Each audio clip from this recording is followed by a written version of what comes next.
Chair recognizes the gentleman from Texas, Mr. Paul, for 5 minutes. Thank you, Mr. Speaker.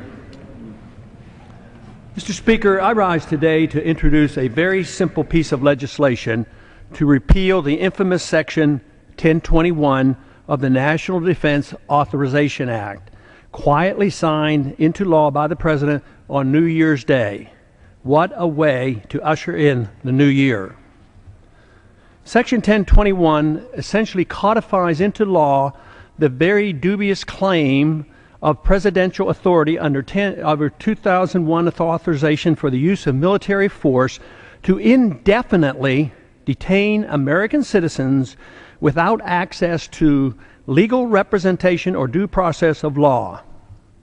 Section 1021 provides for the possibility of the U.S. military acting as a kind of police force on U.S. soil, apprehending terror suspects, including Americans, and whisking them off to an undisclosed location indefinitely. No right to attorney, no right to trial, no day in court.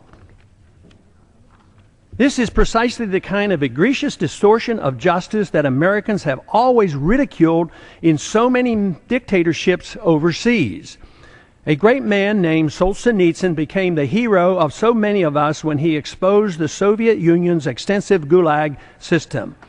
Is this really the kind of a United States we want to create in name of fighting terrorism? Some have argued that nothing in Section 1021 explicitly mandates holding Americans without trial, but it employs vague language, radically expanding the detention authority to include anyone who has substantially supported certain terrorist groups or associated forces. No one has defined what those terms mean. What is an associated force? Sadly, too many of my colleagues are too willing to undermine our Constitution to support such outrageous legislation.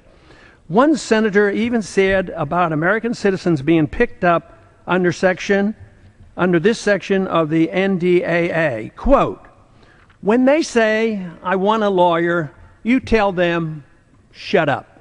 You don't get a lawyer,'" close quote. Is this acceptable in someone who has taken an oath to uphold the Constitution?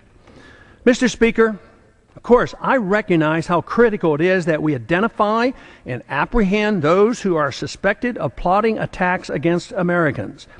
But why do we have so little faith in our judicial system? Have we not tried in civilian court and won convictions of hundreds of individuals for terrorist or related activities? I fully support continuing to do so. But let us not abandon what is so unique and special about our system of government in the process. I hope my colleagues will join my effort to overturn this shameful Section 1021 of the National Defense Authorization Act. And I yield back. Chair recognizes the gentlelady from Texas, Ms. Jackson Lee, for 5 minutes.